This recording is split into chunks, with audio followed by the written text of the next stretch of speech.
then to help you as we go through this, to get the most out of this webinar. First off, I want you to turn off everything that's operating in the background. That's any email systems that you have going on, Skype, iTunes, anything that's going to slow the program down, because it is a video, you know, it's on Zoom, so there needs to be a little bit of bandwidth for that, and I want you to be able to get everything that you need. Plus, also, go ahead and give yourself this time just for you. So put your cell phone just on vibrate if you even have to have it with you. Close your door, kick the kids out, kick the dog out. Give yourself this time to discover how to have restorative and rejuvenating sleep. Even though life is pretty crazy right now, isn't it? Wherever you are in the world, you know, we're opening up to close back down again. Some people are going back to school, other people aren't. If you're a parent with kids in school, this must be an incredibly challenging time for you right now. Do you send them back? Do you not? And that's before we even get to the point that we have the heat of the summer as well. So it is a very challenging time right now. Now, you are muted. So if you've been chatting away to us, we can't hear you. So I'm really sorry about that. But there are some people that are going to support you. We have Lisa in chat. Lisa is our Ayurveda wellness counselor. She will be monitoring chat. And when it seems like a good time, she's going to pause me and ask some of the questions that are building up so that we can answer them as they come up. So say hi, Lisa, to everybody who's here. Sorry, had to find my mic. Hello, everyone. Welcome. We're so happy you could join us. I was going to say Lisa was here. I thought she'd gone to sleep. And then we also have Rebecca. So you have a lot of support. Rebecca is our Ayurveda practitioner and our marketing director. So she makes sure everything runs smoothly. She's also a wealth of knowledge. So she's here too. So you have a lot of support on this call for all the questions that you're going to have. Now, none of your information is going to appear in the webinar. So if you have your video on, that's great. We can see you, but you will not get recorded. But we are recording this and we will send it back out to you in an email tomorrow. So you can share it with your friends if you want to, or just have it to review. But I do have a question for you. Tell me, are you trying to balance insufficient sleep? Each of us have suffered a restless night at some point in our lives, haven't we? I mean, we've all occasionally sacrificed sleep for something like a cram session for an exam or an important deadline. We have a project due. And many of us, unfortunately, also know the feeling of losing sleep due to, you know, an emotional upset or the accumulation of stress or anxiety can stop us sleeping. And for some of us, that loss of sleep is just short-lived. You know, the project's done, the deadline's done, and then we sleep pretty well. For others, it becomes pretty chronic, and we've come to anticipate sleep on a sort of regular basis then. But let's see where you are right now with sleep. So you probably see in front of you a poll. So go ahead and answer the question, what is your sleep challenge? You know, is it that you can't get to sleep? Is it that you have problems staying asleep? Maybe you have interrupted sleep. Maybe you're the type that just wants to sleep all day. Maybe it's a combination of all three. But let's see where you are right now. And I'll give you just a few minutes to finish doing that. Because only half of you voted, so the other half of you, stop falling asleep and answer the questions. There we go. I can see you, you know. So we have a few more answered. Great. We have almost everybody that's answered now. So wonderful. So I'm going to share that with you and share the results. And as you can see, most of you just have interrupted sleep. 32% of you can't get to sleep, 42% of you can't stay asleep, 63% of you have interrupted sleep, and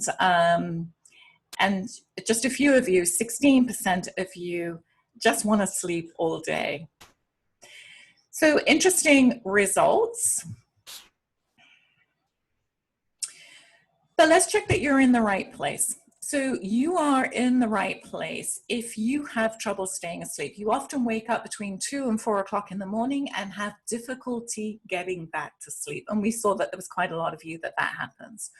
Or you do have problems getting to sleep. You sit there just tossing and turning. You're trying not to get anxious about another impending night of lack of rest. Or you're just looking for practical advice or meditation tips for a restful night's sleep, and you want a more holistic approach to either coming off sleep medication or so that you don't have to go on medication, or just a more holistic approach to really good quality sleep. So how will we do this?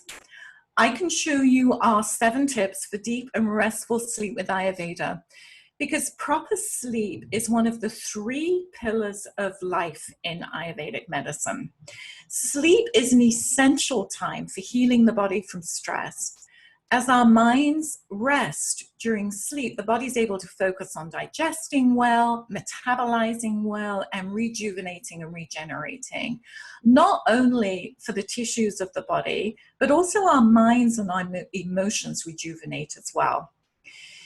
Now, millions of Americans suffer from chronic diseases like depression, obesity, hypertension, diabetes. These are the common ailments of today's modern world.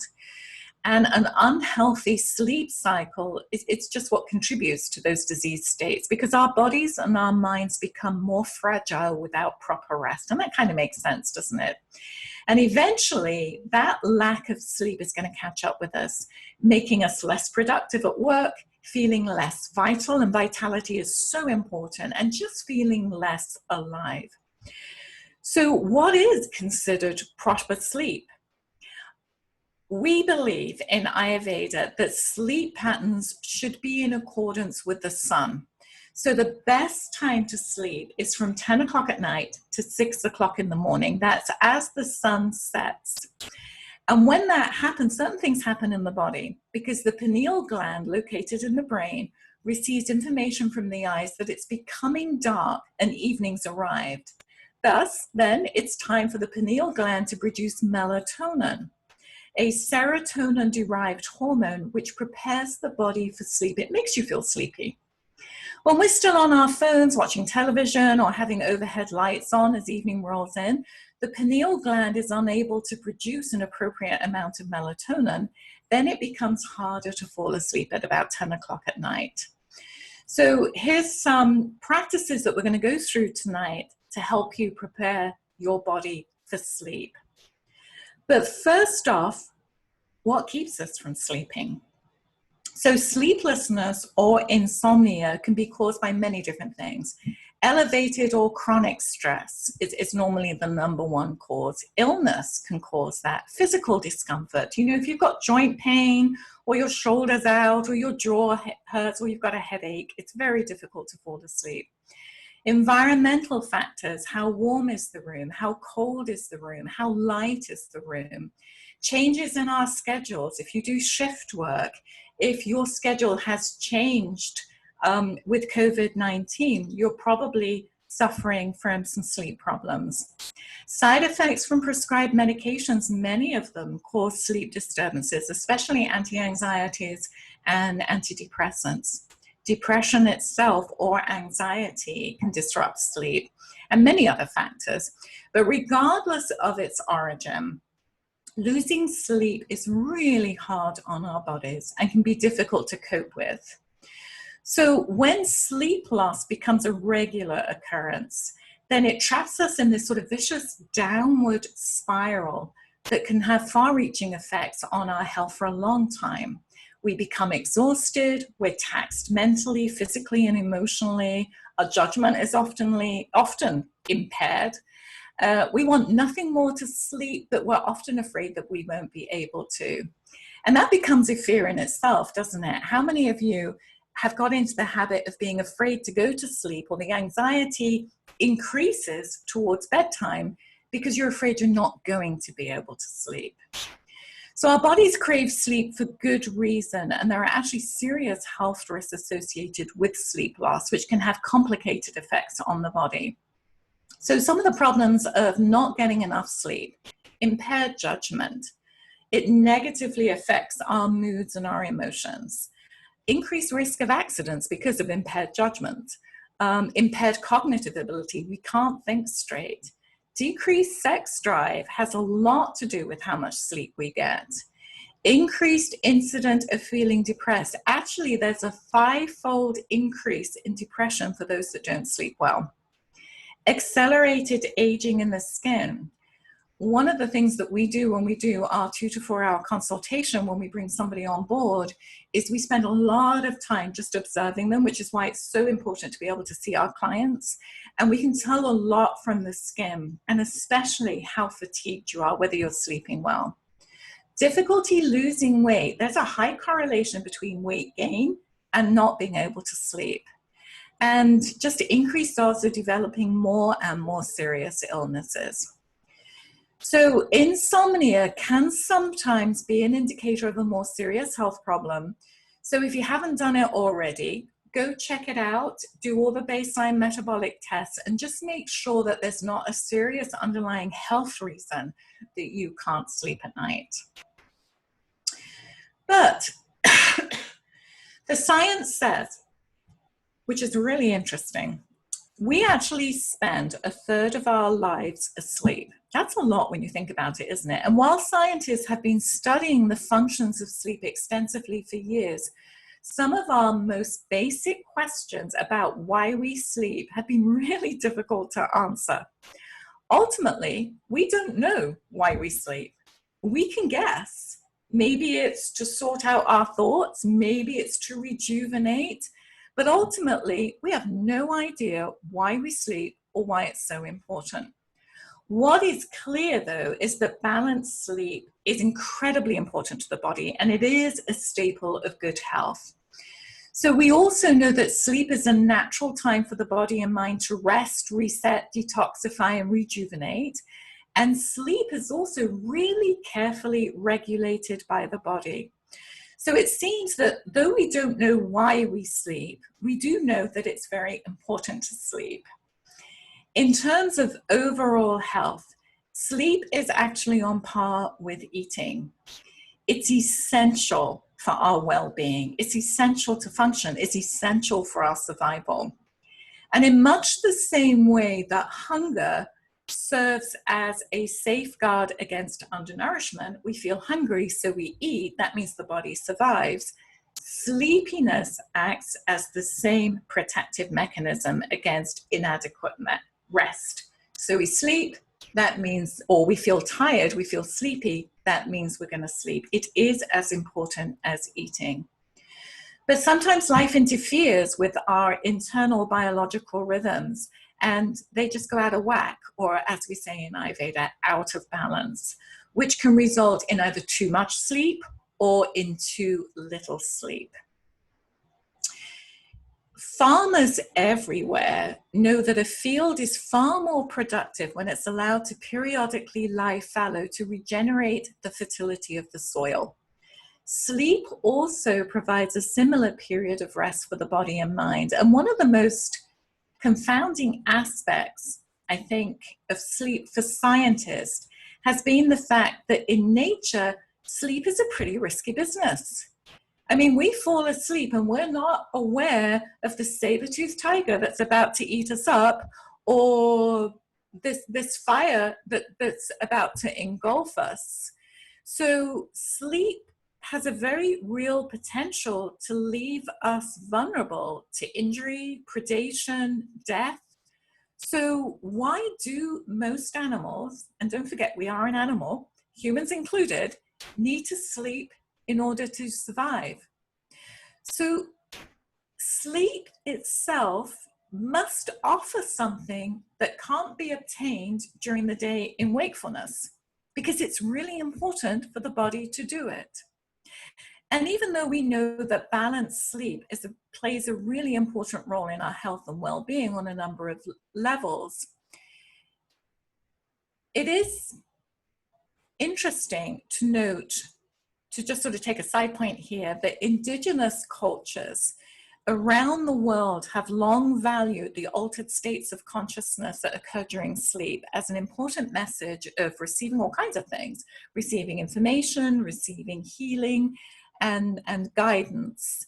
And in fact, many traditions also view dreams as the language of the soul. And even modern science has affirmed our capacity to release stress, anxiousness, and unresolved emotions through our dreams. How many times have you gone to bed with a problem, had a good night's sleep, perhaps had a dream that you remember? We all dream, but we don't always remember it. And you have the solution to your problem the next day. So sleep does offer us something with that. There's also increasing evidence in psychology that sleep plays a critical role in supporting the emotional center of the brain, as well as sort of the body. And other functions of sleep can easily be measured by modern science. We have all experienced the fact that sleep helps to restore our level of alertness. During wakeful periods, there is a neuromodulator called adenosine. And what adenosine does during the day is it slowly accumulates in the brain as we go through the day, causing us to feel more and more tired by the end of the day. During sleep, that adenosine that's built up during the day is actively cleared from the brain, which is why we feel more refreshed and alert after a good night's sleep. Interestingly, caffeine blocks the effects of adenosine on the brain so that we remain alert even when we might normally feel tired or sleepy. So sleep produces so many things, promotes efficient metabolic waste, we detoxify during that, supports the immune system.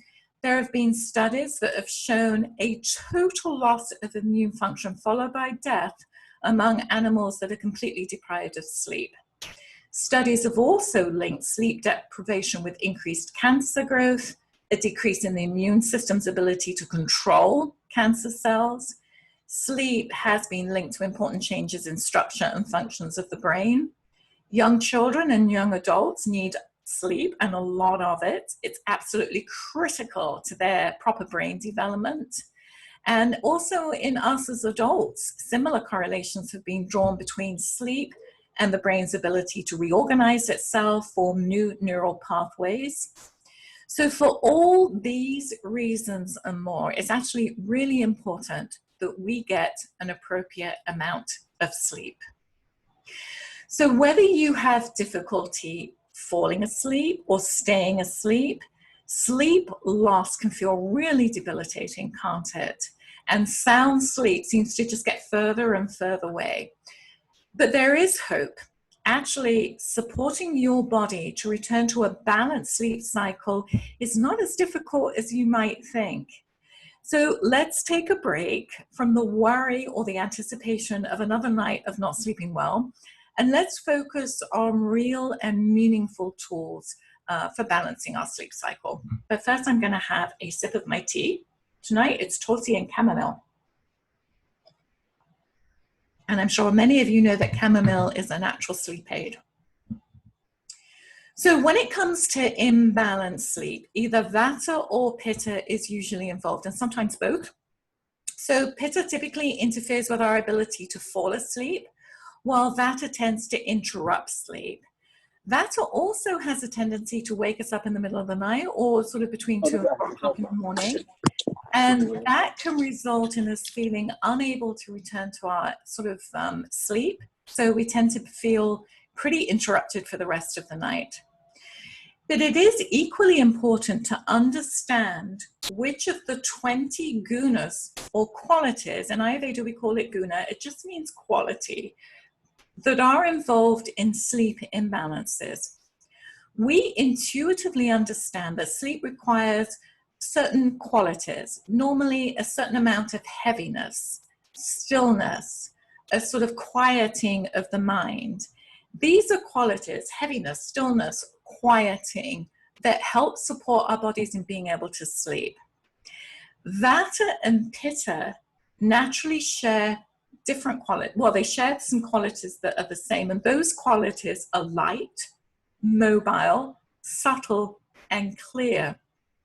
Think about what I've just said, help sleep, and think about the qualities of Vata Pitta. They actually oppose and counteract the very qualities necessary for sound sleep. Further, both Vata and Pitta tend to trigger upward moving energy in the body, whereas to be able to sleep really well, we want energy moving downwards.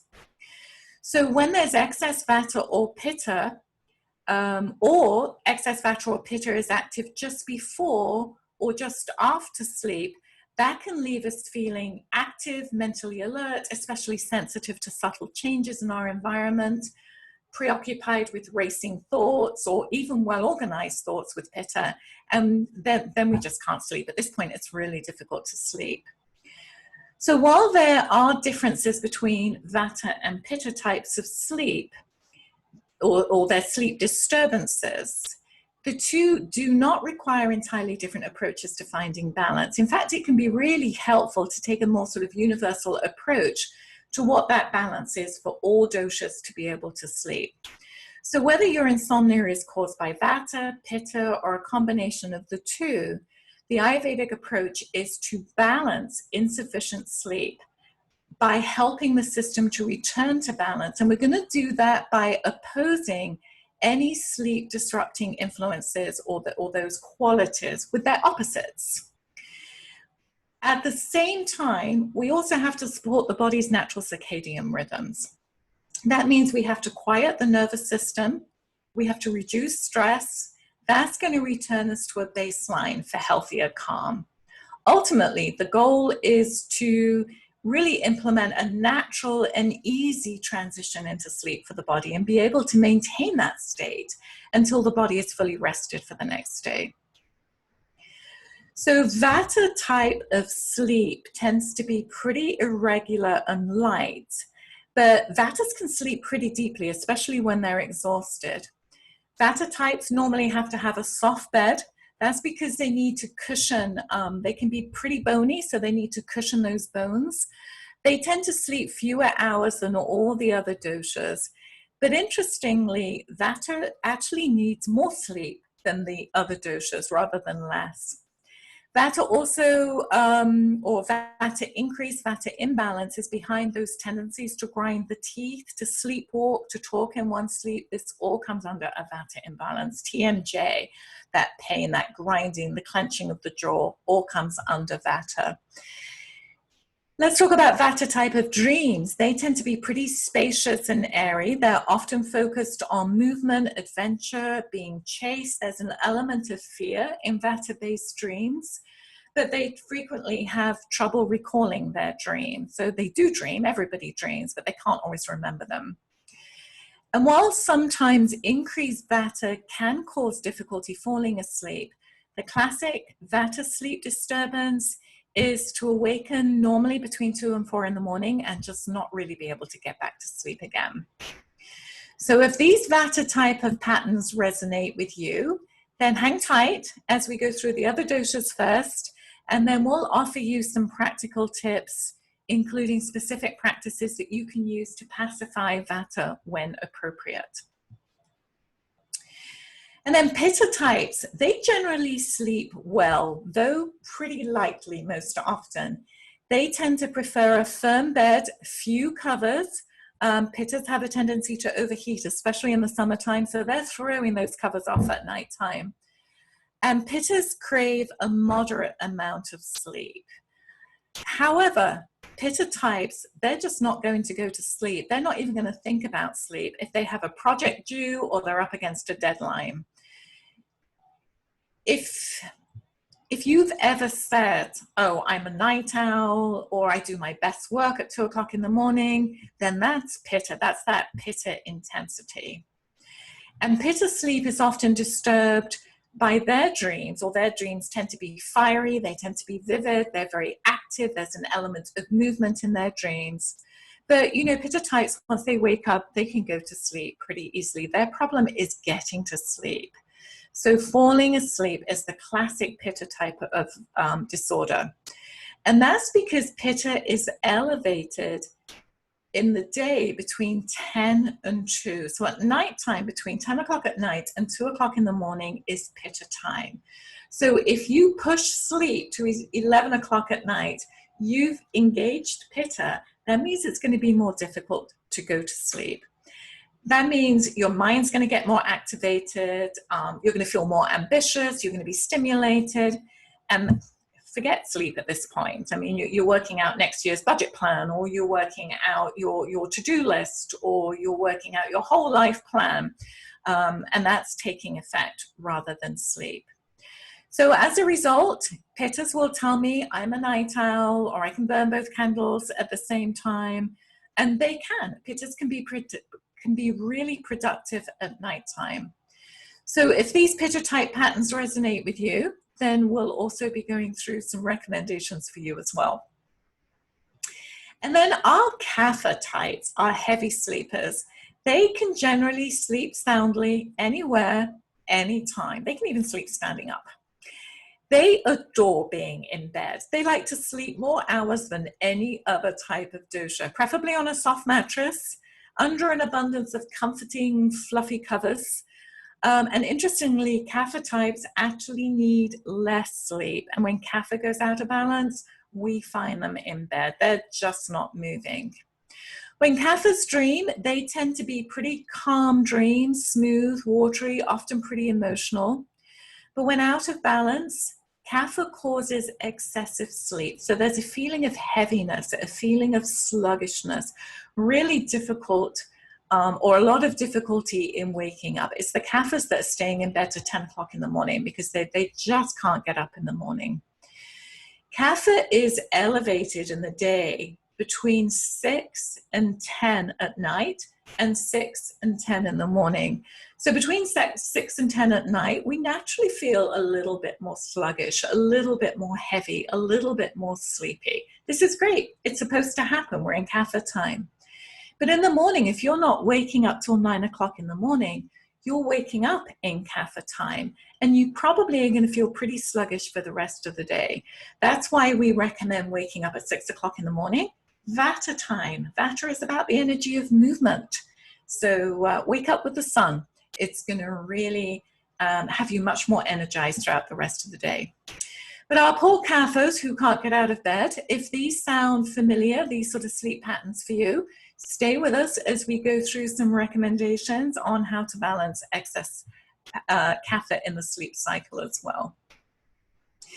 So the following recommendations are 7 tips to balance our sleep cycles, are going to quiet and ground the mind.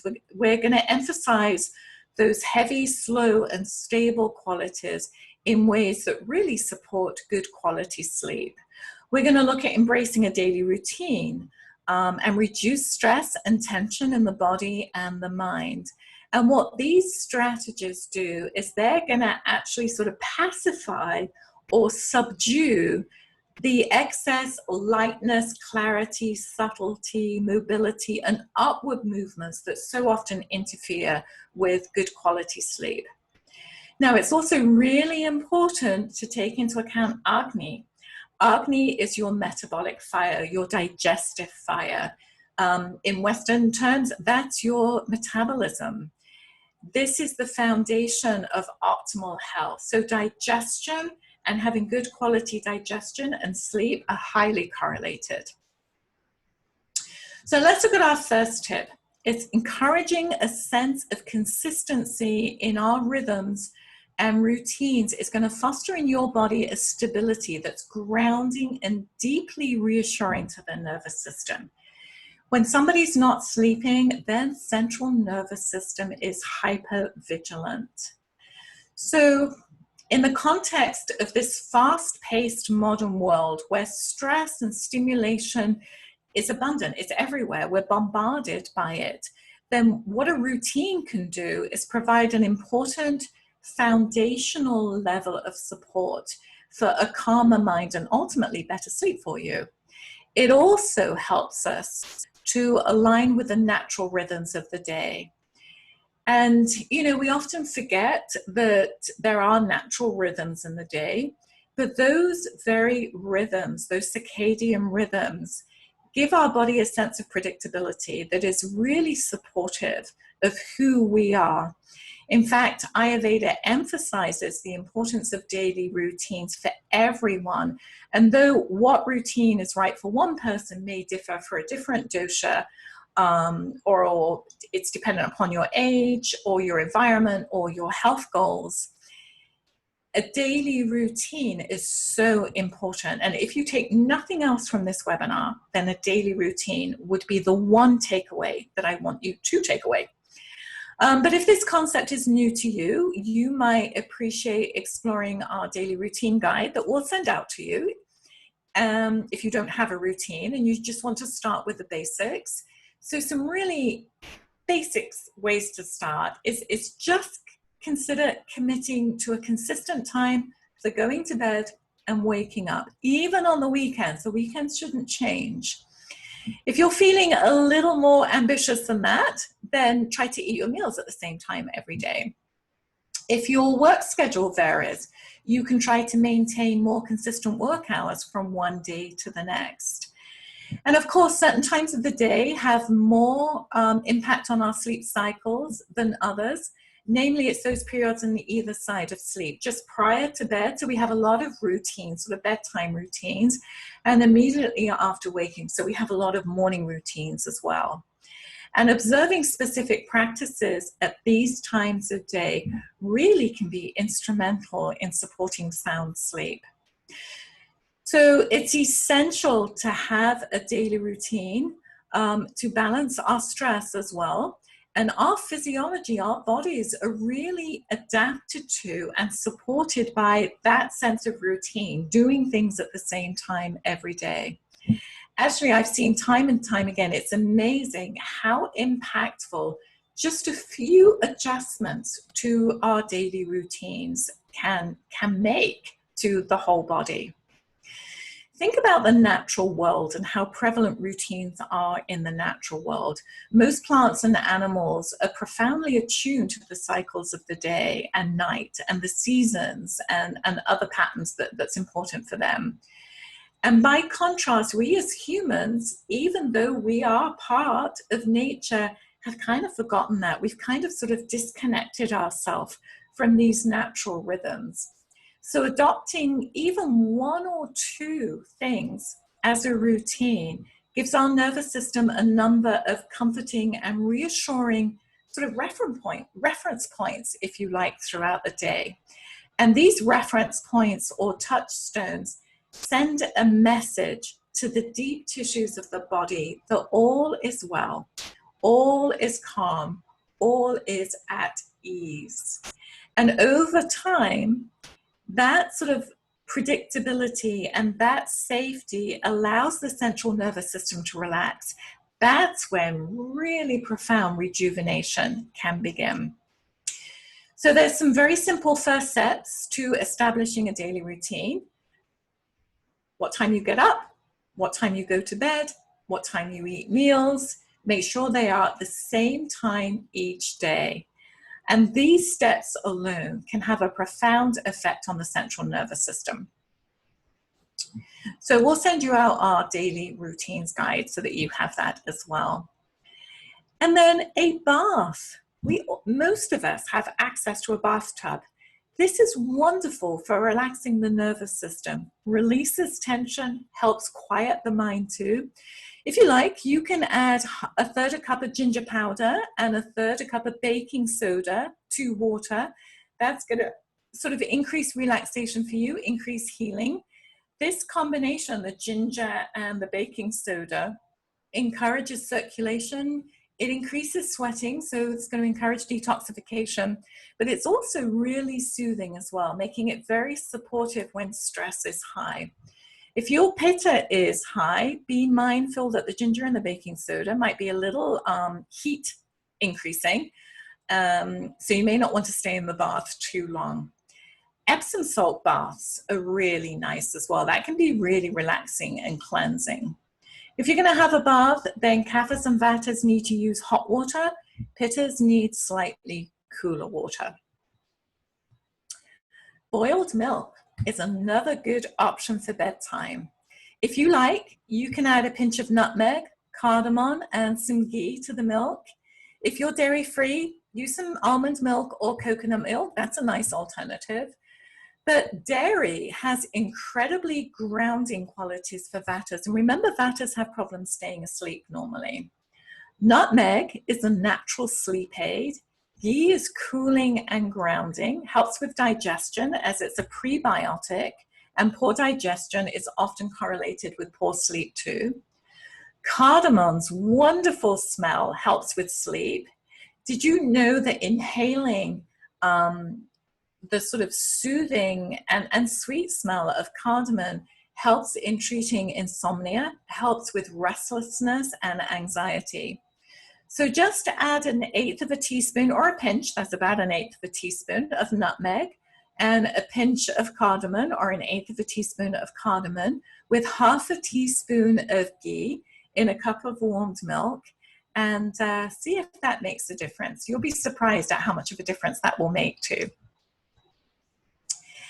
You know, when I first talk with someone on the phone regarding their health challenges, it's pretty easy straight away just how stressful that person's life is, and it often is incredibly stressful.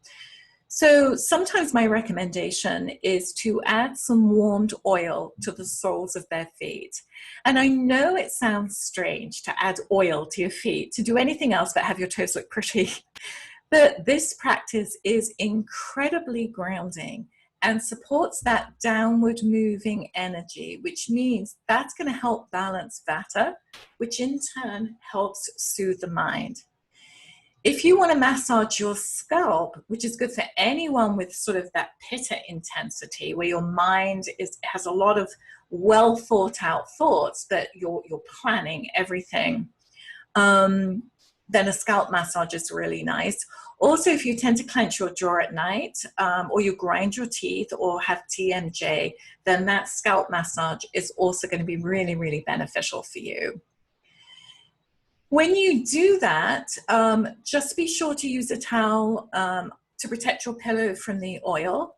The dosha oils are best because dosha oils have herbs baked into them that are right for that particular dosha. With Vata, there's 180 different herbs baked into sesame oil that are all designed to calm and soothe that central nervous system. With pittas, those 180 different herbs are all designed to cool and calm that pitta intensity. And with kaphas, we actually need to sort of lighten them up a little bit. So these are more exhilarating herbs for them. So I really do like those, and they make such a huge difference. So with Vatas, you can use the Vata dosha oil. Check ours out if you like. If not, you can also use sesame oil. Pittas, use your pitta dosha oil, or sunflower oil is also nice for pittas. And with kaphas, you don't normally need anything to sleep. So we don't have to do an oil massage for you to calm or ground anything down, because you're normally pretty calm and pretty grounded. So I'm not worried so much about you. And then the following practice that we're going to look at under tip number 5 are further going to help our circadian rhythms. Many of them are time-tested Ayurveda suggestions that we're now seeing being supported by modern medicine in the treatment of sleep disorders. So to start with, make the bedroom, and specifically the bed, a sacred place for sleep and sex only. This is not the place to study, read, watch TV, surf the net, or pay bills. It's amazing what people do in bed besides sleep or sex. In addition, the bedroom should be conducive to sleep in every way possible for you. That means the temperature has to be right. The lighting or level of darkness needs to be right for you. The noise level is really important. Humidity is so important to good quality sleep. These are all potentially supportive or disruptive to sleep. So wherever possible, adjust the environment to meet what you need. Vata types tend to do better with warmer temperatures. We've talked about softer bedding for them, lots of covers. They probably need a night light and adequate humidity. On the other hand, Pitta types usually prefer cooler temperatures. They don't need as many covers. They need a firmer bed. They actually need total darkness. Light is going to disrupt their sleep. And they need a lot less humidity. It needs to be quite dry for Pittas. In cases where the noise level is disruptive, because you've got noises that start and stop, put on some white noise. A fan this time of year is pretty good. And that's going to be really beneficial for both Vata and Pitta imbalances. So it's really important to honor what works best for you. Ultimately, you need to feel comfortable in the sleep environment you create for yourself. And in addition, we'll talk to some other things as well. But let me ask you something. I want to ask you a different poll. So which of these electronics do you most often have in your bedroom at night? How many of you have a TV or an electronic tablet?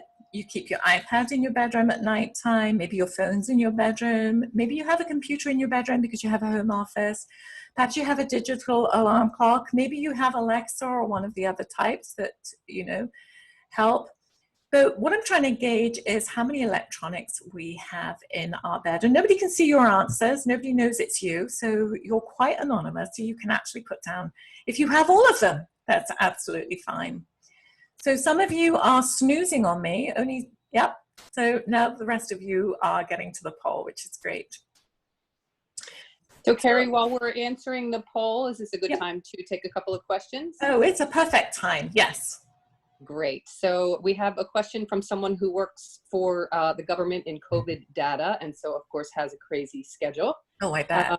And so Erica would like to know, what would be the minimum things that she could do to get through this next 6 months of this crazy schedule?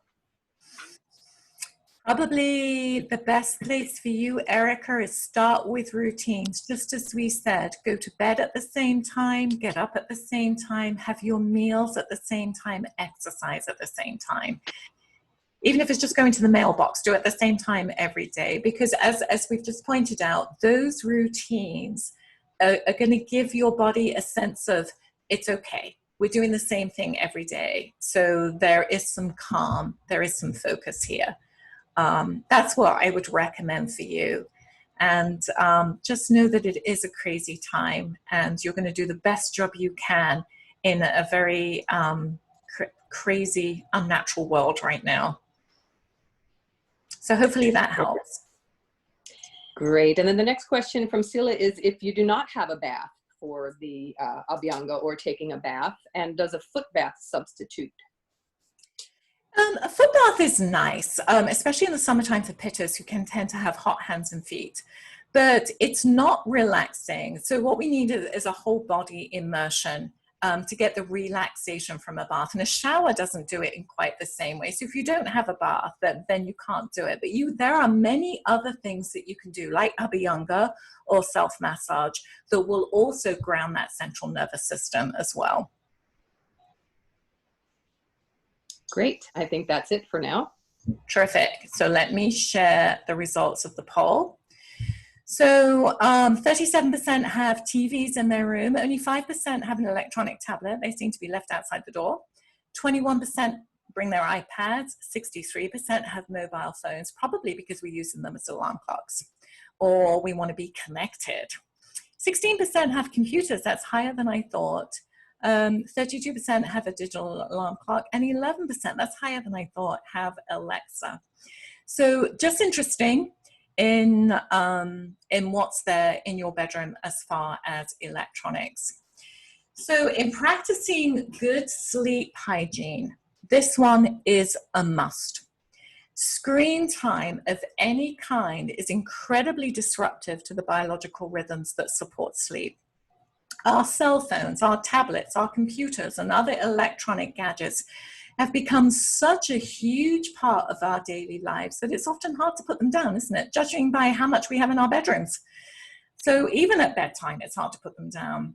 Keeping your phone on your nightstand may not seem like a big deal, but technology affects your sleep in more ways than you realize.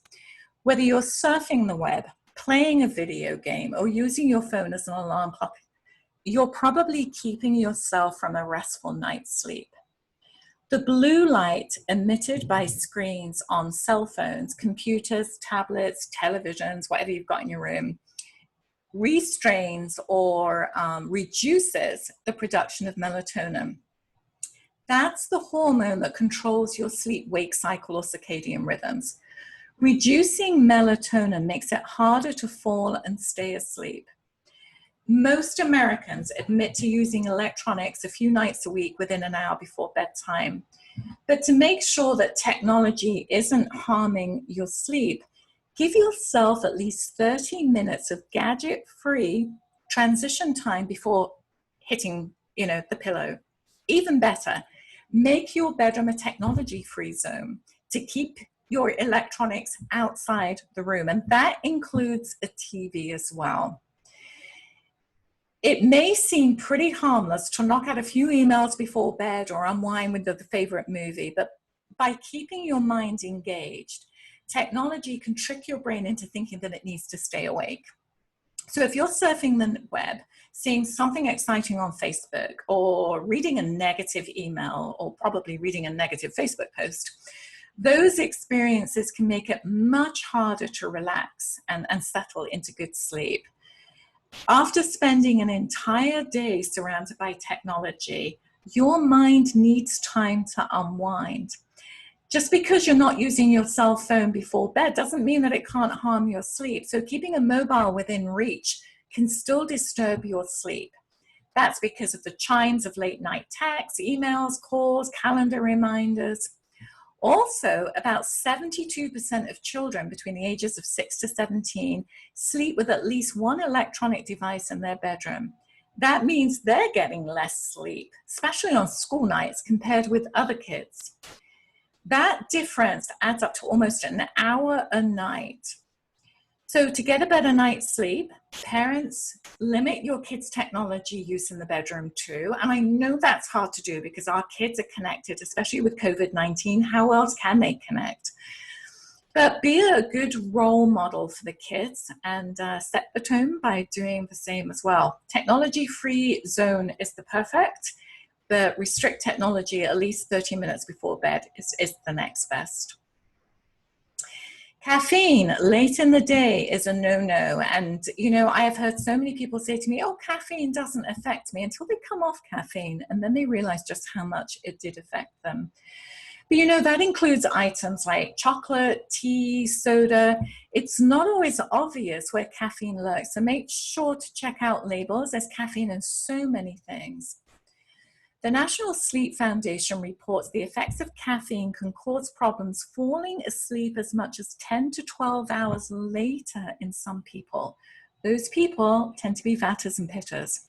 So definitely no caffeine after about 2 o'clock in the afternoon.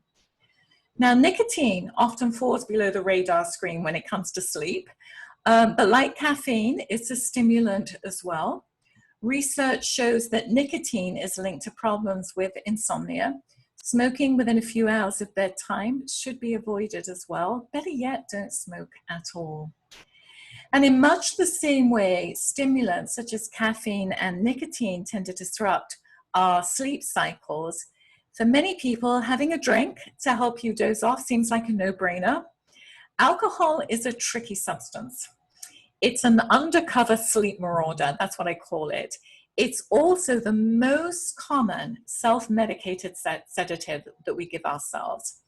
But contrary to popular belief, that seemingly harmless nightcap that you're having before bed may be relaxing at first. I'll certainly give you that. But it's going to have a rebound effect, and it can cause you to wake up in the early hours of the morning. So if you want some quality sleep, it's best to just say no. Drinking alcohol right before bed is going to result in lighter, lower quality sleep. You're going to have frequent wakenings, and you're probably going to wake up feeling as tired as you were when you went to bed. So if you're struggling with insomnia or interrupted sleep, then just watch these stimulants and watch alcohol as well, and just eliminate them from your lifestyle until you can balance the imbalance. And then reading before bed is very stimulating. How many of you love to read at bedtime? I do. It's one of my favorite things to do. But it is stimulating, especially to the eyes and to the mind. It's particularly pitta provoking and can interfere with really good quality sleep. So it's best to avoid reading in bed. So, you know, by the time you've taken all your electronics away and taken your books away, there's not much else you can do in bed but sleep, is there? So reading, especially if it's a knicker-gripping story, which means you don't want to put it down, it's going to have your senses really stimulated. So if you really have to read in bed, make sure it's certainly not an electronic tablet, and make sure it's a relaxing reading designed to relax the mind and not stimulate it. And then a heavy dinner can interfere with our abilities to sleep. The best evening meals are healthy, nourishing, and easily digestible too. And, you know, preferably it's better to eat at least 3 hours before bedtime. Obviously, spicy and acidic foods, that can really harm sleep because they can cause heartburn. Heartburn is especially problematic for people with GERD, also known as acid reflux. And eating these foods, especially close to bedtime, it's going to make that heartburn worse. Overeating and eating too close to bedtime can have you feeling pretty heavy, sluggish, bloated, and gassy as well. And if you tend to have interrupted sleep with a lot of vivid dreams, then you probably ate too heavy for you the night before. Eat before 6 o'clock at night and make sure that your supper, your evening meal, is the lightest meal of the day right now. I know that goes completely against culture, but if you're having something heavy and pretty hard to digest at night, you are not going to be able to sleep well. So maybe a light summer soup, you know, corn is really nice this time of year, a salad or a bowl of grilled veggies, maybe a little bit of rice with those veggies. That would be perfect. And then exercise serves the body in many, many different ways. But the right exercise, there is no one size fits all, that there's no one exercise that's going to suit all people. So it has to be done at the appropriate intensity for your specific constitutional metabolic type and the current state of balance that you're in.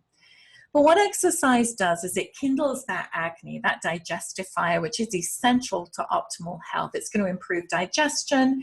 It's going to bolster the body's detoxification mechanism. It's going to encourage proper elimination, promote relaxation in the body. Ultimately, all those things support sound sleep. However, the wrong exercise can disturb sleep. For instance, and we've probably all done this, exercising too close to bedtime can be overly sort of stimulating. The best time of day to exercise is actually between 6 and 10. That's between 6 and 10 in the morning. Second best is between 6 and 10 at night. But if you're having problems getting to sleep, then an evening workout is probably going to be too stimulating for you and should be done at least 2 or 3 hours before bedtime. Vata and Pitta actually have somewhat different needs when it comes to exercise. So it's also important to choose an activity regimen or an exercise regimen that's appropriate for who you are, your particular dosha. So Vatas are naturally enthusiastic, and Vata types have quick bursts of energy, but they do tend to tire quickly. So Vatas are particularly prone to getting carried away. They're going to push themselves too hard. Then they end up feeling dizzy, exhausted, on the verge of cramping, and all these are signs of a Vata imbalance. So those who are predominantly Vata are going to benefit enormously from really grounding exercises such as yoga, easy walking, bicycling, dancing. What these activities do is they help Vata develop much needed strength, balance and agility as well, as long as they don't overdo it. In the winter, vatas need to exercise indoors. It is not recommended for vatas to be outside in the wintertime. They don't have enough muscle mass and fat to protect themselves from the elements in the wintertime. But in short, choosing exercises suited for your particular dosha or your mind-body type is going to give you the greatest benefits and enjoyment. If you're straining to follow a workout program that has you feeling absolutely exhausted at the end of it, you're not enjoying it, you're probably not going to stick with it, and it's probably not the best exercise for you either. Pittas. If you're a pitta, you may be drawn to more intense physical activity, and that includes those more competitive sports. You like hot yoga, endurance events, you're probably interested in triathlons, century bike rides. And although pitta types do need an outlet for their competitive nature, it's really important to not increase your stress when you exercise. If you consistently push yourself too hard or get caught up too much in heated competitions that you feel like throwing a tennis racket or a golf club, then you're going to suffer from the symptoms of pitta burnout. And we see that a lot. That pitta intensity just takes over. So some Ayurveda tips to keep your pitta balanced while enjoying your physical activity is for you to favor more cooling and calming activities. Spending time in or near water is wonderfully balancing for pitta, and that makes sense because water is cooling and pittas tend to be heated. So some of the activities that are a natural fit for pittas, that includes things like swimming, kayaking, surfing, paddleboarding. Also, you may enjoy an evening walk in the moonlight with friends or a loved one. And then kapha doshas, they have a strong, steady energy. They have a lot of physical strength, great physical strength. They, therefore, are going to do really well at endurance sports, such as long distance running. They can do aerobics, dance, soccer, rowing. Any kind of aerobic activity that builds up a sweat is going to be good for that kapha congestion and sluggishness. Now, if you're predominantly kapha, your biggest challenge is that you probably don't have the motivation to exercise. So if you've not been exercising for a while, then you can break that inertia by starting with just a brisk walk. Just start with a half-hour walk each day. And then you'll feel a noticeable improvement in your vitality. And then that means you can go a little bit longer, maybe the following week. But gradually then increase your exercise to include things like jogging, hiking, bicycling. No matter what your physical level is, to all of us, but especially you as a kapha, the key is to move your body and to breathe, especially if you're a kapha. So develop a regular exercise routine and you will experience that flow of vital energy and really good quality sleep, not that sluggishness, not that heavy sleep that kaphas can often feel. So you don't have to do a half marathon every day, but make sure you are active, working your muscles and getting your heart rate up. Take the stairs, walk to the store, do yoga. All these things are really good for you as a kapha. And then because stress is so often a factor in disturbed sleep, it's imperative that we reduce our exposure to stress whenever possible. And if we can't reduce our exposure, then at least reduce or find ways that our body can cope with that stress so it doesn't affect us and come out as insomnia. That said, chronic stress tends to ramp up the stress response so that our bodies then even react to small situations as if they were profoundly threatening. The human stress response is an evolutionary adaptation that has helped humans cope with moments of crisis since time immemorial. And it occurs in response to danger in any form, whether it's a natural disaster, whether it's a war, whether it's a devastating emotional loss, an encounter with a powerful predator like a saber-toothed tiger, or whether it's a pandemic. In the face of a perceived threat, the sympathetic nervous system floods the body with stress hormones, and cortisol is the primary player here. What that cortisol does is it initiates a complex cascade of events that we know as that fight or flight situation. Hormones travel everywhere in the body. So the effects of this cortisol are felt everywhere in the body. It bathes the whole body. And what cortisol does is it reallocates the body's resources. And it's meant to do that. We're under stress. So it makes more energy available to the brain to make good quality decisions. And it makes our larger muscle groups have more energy so that we can accelerate speed and response times in case we have to outrun that saber-toothed tiger. It simultaneously also decreases urine production. This is not a time to stop and pee. It inhibits inflammation, slows the digestive capacity. We don't want you thinking about being hungry at this time. Stifles the immune response. And these physiological changes are meant to support us in navigating and hopefully surviving the crisis, whatever that crisis is at hand. And truth be told, it's a great system. It works phenomenally well, as long as the crisis is followed by a period of rest, recovery, and recuperation, which has generally been the case throughout history or evolutionary history. But the circumstances of our lives have changed rapidly in a really short period of time, again, speaking in evolutionary terms. Our stressors have transformed and multiplied, that they're everywhere, every day. Maybe it's a hectic morning. Maybe we've got power struggles with our kids. There's traffic on the way to work, encounters with road rage, an irate boss, time-sensitive deadlines, long hours, bills piling up, challenging relationships at home, countless other stressors.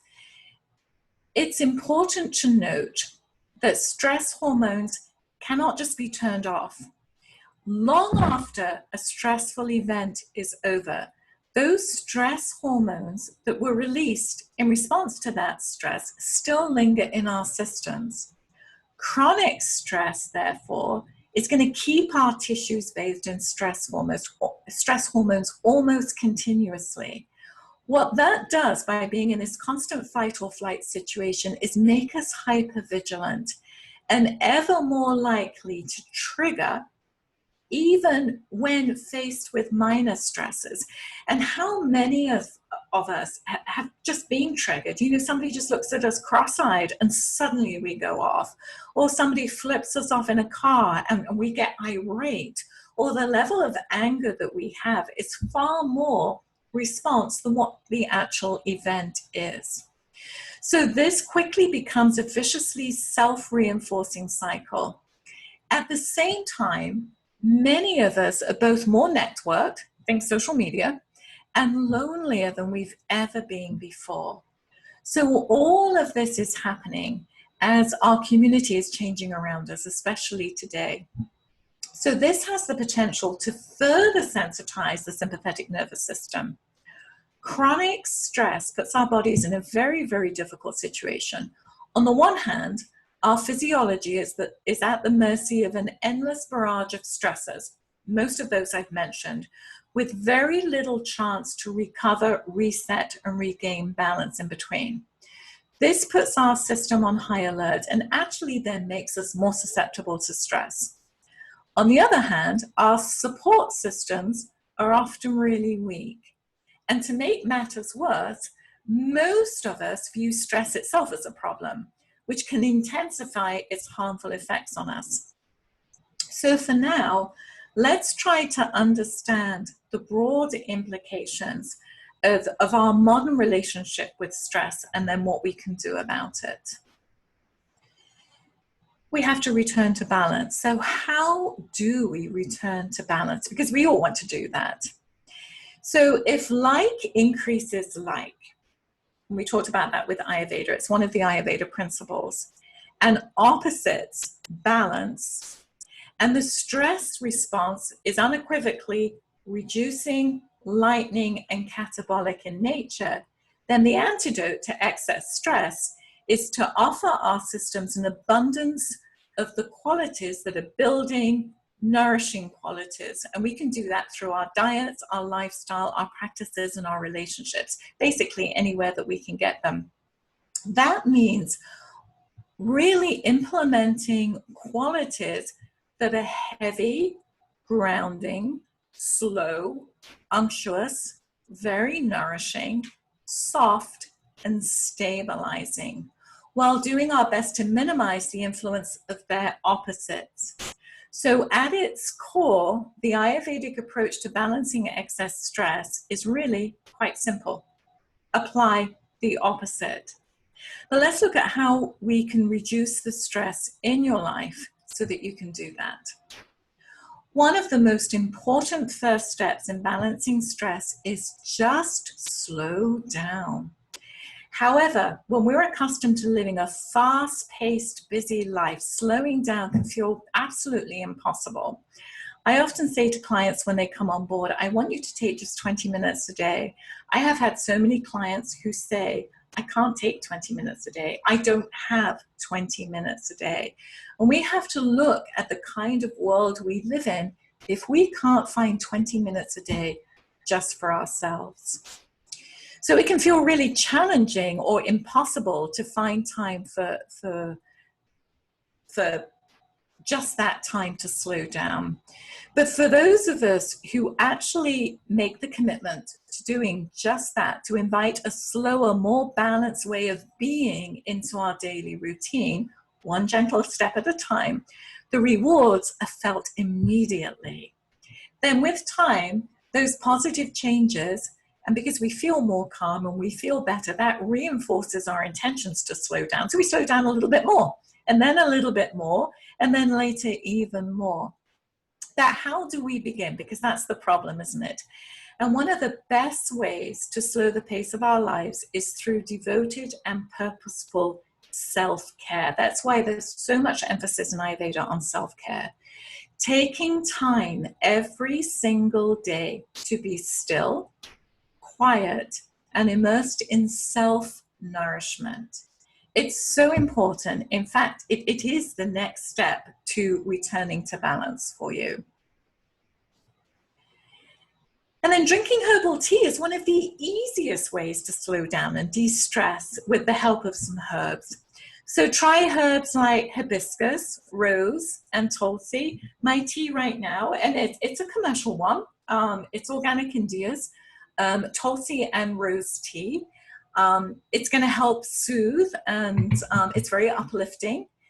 That means it's going to be really helpful for stressful days. Another relaxing option that I often use is lavender and chamomile together. You can put this tasty blend together, and what that does is they're calming herbs. They're going to calm that central nervous system. And when they're brewed together and you make that into a tea, it feels like a deep sigh of relief in tea form. So make that tea, sit somewhere quiet, and just take a deep breath. It's going to feel really nice. All teas can be enjoyed warm, but we're in pitta season right now, so you can do a cooler sun tea during the warmer months, just no iced teas. And then swishing and gargling with warm untoasted sesame oil or coconut oil, that's going to help remove tension from the jaws. It's going to improve that sense of taste. It's going to remove natural toxins from the mouth, teeth, and gums. You can begin by sipping a tablespoon, one or, just do that each day.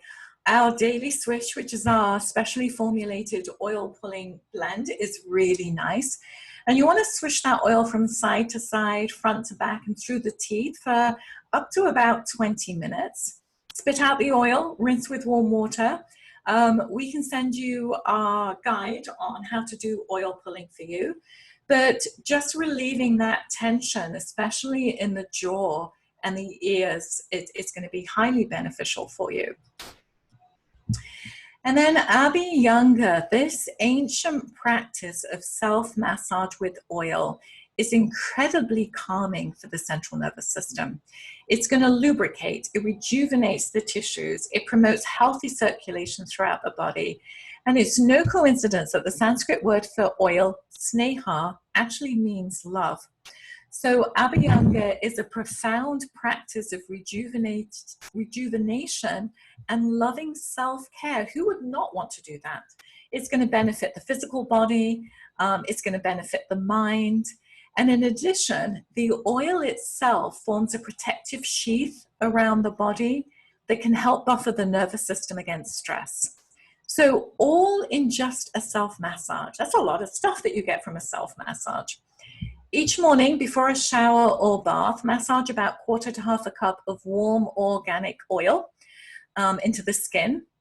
And if you want more information on how to do this rejuvenating technique, as well as what's the best oil for your particular dosha, then we'll send you out our Ayurveda self-massage guide. So we'll send that out to you as well tomorrow. And then Nasya, this is the practice of applying medicated oil to the nasal passages. It soothes those delicate tissues. It promotes unobstructed breathing, so great for sleep apnea, relieves accumulated stress, supports mental clarity too. The only time not to do Nasya is if you're pregnant. But each morning, apply 3 to 5 drops of Nasya oil into each nostril. And if you're new to the practice of Nasya, this may seem a little strange to stuff oil up your nose, but this lubrication and gentle massage is really going to help to ease stress and release any tension in the tissues for you. And then imagine if we could consistently witness the stresses in our lives with detachment and clarity, just focusing on purposefully responding to them rather than blindly reacting to them. Wouldn't that be a great goal to reach? Meditation helps us reach that because it helps us cultivate, if you like, passive awareness. And then what that's going to do is help us respond to stress in a far healthier way than just reaction. So over time, a daily meditation practice can actually repattern the brain. And there have been many studies to support that. And helping to rewire our response to challenging circumstances is an ability to handle stress. There are so many guided meditation practices that are out there, and you can download many of them as an audio. But if you don't have an established practice, we can send out our Yoga Nidra meditation for you. Yoga Nidra just means yoga sleep. It's a wonderful place to start, but what you like to listen to, whether you want music to it, whether you want somebody's calming voice, whether it's male or female, it's very personalized. So if you don't like mine, no offense taken, but we'll send it out to you anyway and try it. What I am trying to really impress upon you is the importance of meditation. And meditation doesn't mean you have to sit cross-legged chanting Om. Meditation just means you turn inwards as opposed to outwards. So you focus on you. It's often done through focusing on something. But if you're new, then try a guided meditation because that'll be much easier for you. And then Ayurveda also has a number of herbs that we love to use that it's really going to help calm the mind. They're nervines. And these help really sort of calm that central nervous system and encourage a sense of ease in the face of sort of stress. One of those is ashwagandha. And ashwagandha has long been celebrated for its abilities to support the body in coping with stress, while also calming the mind too. It's one of our most highly regarded adaptogens. And an adaptogen just means it goes wherever it's needed in the body. So ashwagandha really helps with good quality energy throughout the day and sound sleep at night. But it is very tempting to think herbs are the sort of bullet, if you like, or the panacea for the ailment. And they're not, because ashwagandha isn't right for everybody. For extreme vata conditions, it can often aggravate that. And also, it's a very heating herb. So if you're a pitta taking ashwagandha, you're probably going to end up with maybe migraine headaches, skin rashes, or diarrhea or loose stools. So just make sure that ashwagandha is indicated for you. And if you're unsure, reach out to us. We'll help you. Another one that I want to share with you is Brahmi, also called Gotu Kola. It's one of my favorites. It's another adaptogen, which means it goes wherever it's needed in the body. It's incredibly sattvic in nature. And what that means is it's calming in the mind. And it's renowned for its ability to balance the nervous system and the mind. It's a cooling herb, so really relaxing for pittas, but it also helps calm that in the mind as well. And even in your kitchen spice cabinet, there are herbs and spices that can help. Nutmeg that we talked about is a natural sleep aid. Fennel is an antacid, so you can sleep at night without any kind of acidity. Valerian, chamomile, passion flower, catnip, these are all really calming herbs that you probably already have in your spice cupboard. But as you prepare to sort of ground, nourish, and rejuvenate, please keep in mind that Ayurveda is a very holistic and individualized system of medicine. Listening to yourself as you engage in this process of grounding that central nervous system is as important as each of the 7 steps that I've shared with you. A slow, simple, gradual approach to change is far more likely to be supportive of your body and stress than I'm going to do everything all at once type effort at trying to be perfect. Remember, the stress response floods our bodies with activating, energizing qualities that are light, sharp, hot, dry, mobile, and subtle in nature. These are the qualities that stop us sleeping. So balance is therefore supported by quieter, more nurturing qualities that are naturally heavy or grounding, slow, cool, oily, and stabilizing. And a lot of those oils that we talked about, the Nasya oil, the self-massage, the oral swish, are designed to ground that central nervous system. But your process of embracing change should also feel nourishing and stabilizing. So go slowly, be intentional, do what's right for you. If you're doing something that has you feeling depleted or has you agitated or doesn't feel right, then it's probably not right for you.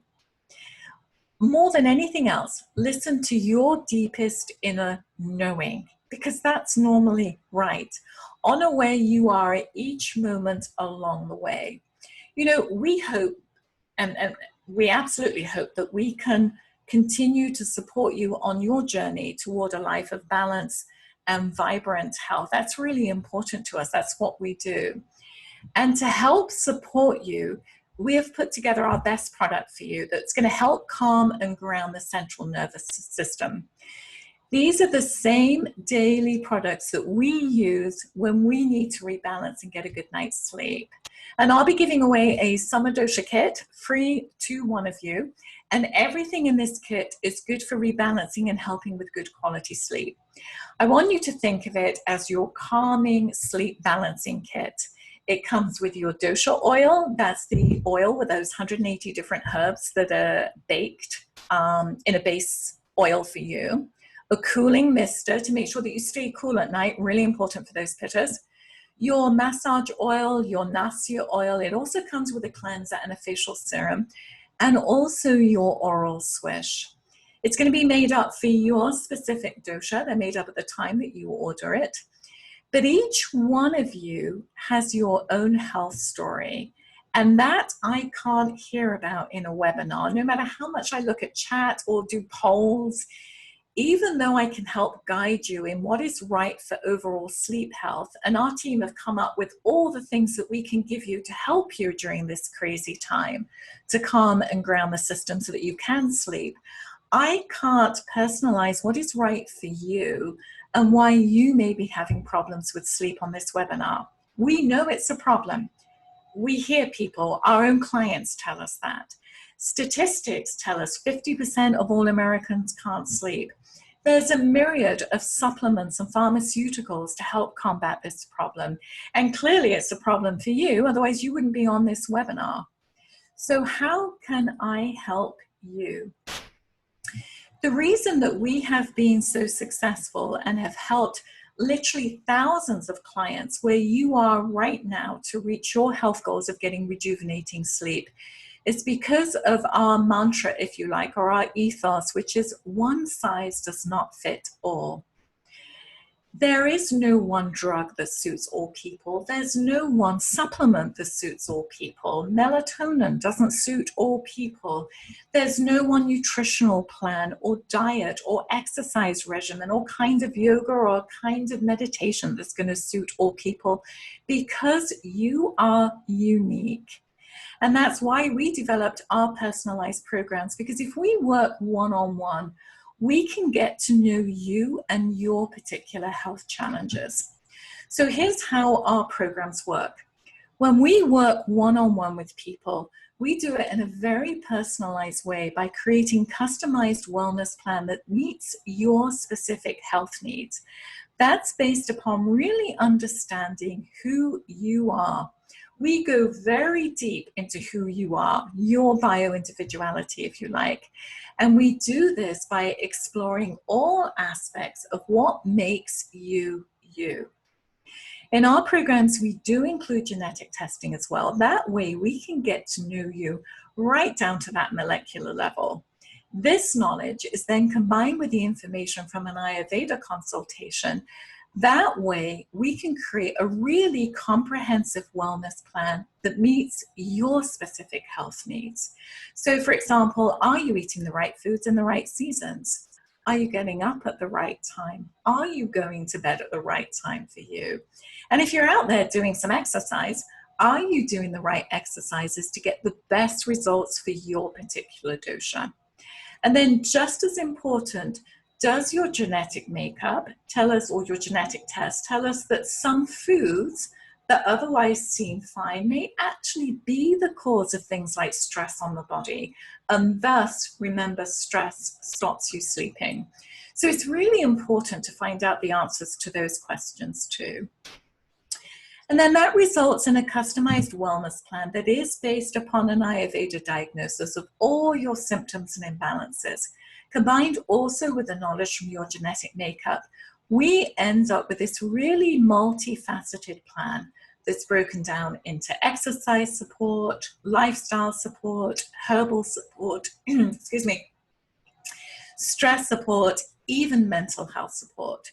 So I will tell you what to eat for your body type and goals, when to sleep, how to exercise, so everything is tailored to you personally.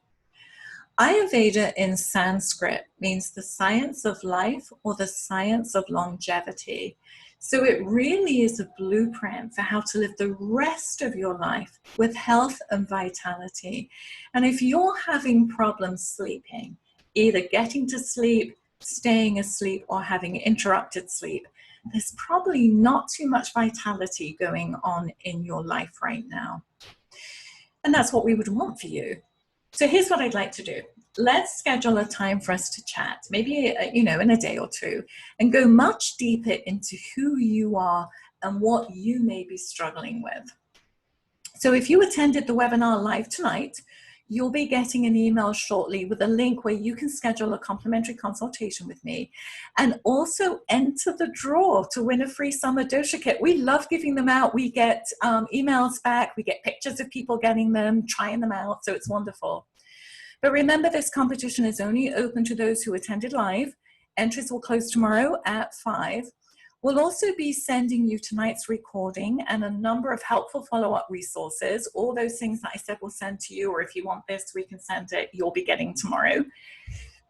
So it was great to spend this time with you tonight. And I want to thank you for helping us guide you just a little in this trying time so that you can put into practice some of these tips and techniques so that you can sleep really well and wake up refreshed and rejuvenated. That's what you should have. That's naturally what your body is imbalanced to do, and that's what we want for you. But I've kept you a little later today, so sorry about that, probably because I did the polls. But any questions at all? Just a couple questions about Abhyanga, Carrie. Question about how long should one do Abhyanga, and also can it be done in the evening instead of in the morning? Great questions. So Abhyanga will take as long as your body needs. as far, and I don't mean to be flippant. So obviously, a bigger body is going to need more time to cover it than a smaller body. But essentially what you're doing is you're starting from the toes up towards the heart, starting from your fingers towards the heart, and then your head towards the heart. Once you've done all those things, you have stopped. When I do Abhyanga, it probably takes me anywhere between 5 and 10 minutes, depending on whether I'm doing a quick Abhyanga because I've got somewhere to go, or I'm taking more time. Lisa, how long does it take you to do Abhyanga when you do it? Just like you, it depends on how much time I have. Sometimes I like to make a spa day and bring a candle and a speaker and make a day of it. And sometimes it's 5 minutes in the morning to get out the door. Yeah, it's incredibly grounding. It's not so much about how long you do it. It's a lot about, it's a really good practice to ground that central nervous system. It is not like putting a nourishing lotion on after you've taken a shower. You know, you put a body lotion on and you quick wipe it all over you and then you're out the door. So spend a little bit more time on that. The idea is that it is a massage. And with Vatas, it's slow, steady movements. With Pittas, a firmer touch, you probably need it. And with Kathas, you're going to have to really get in there and move those muscles around for your personal Abhyanga.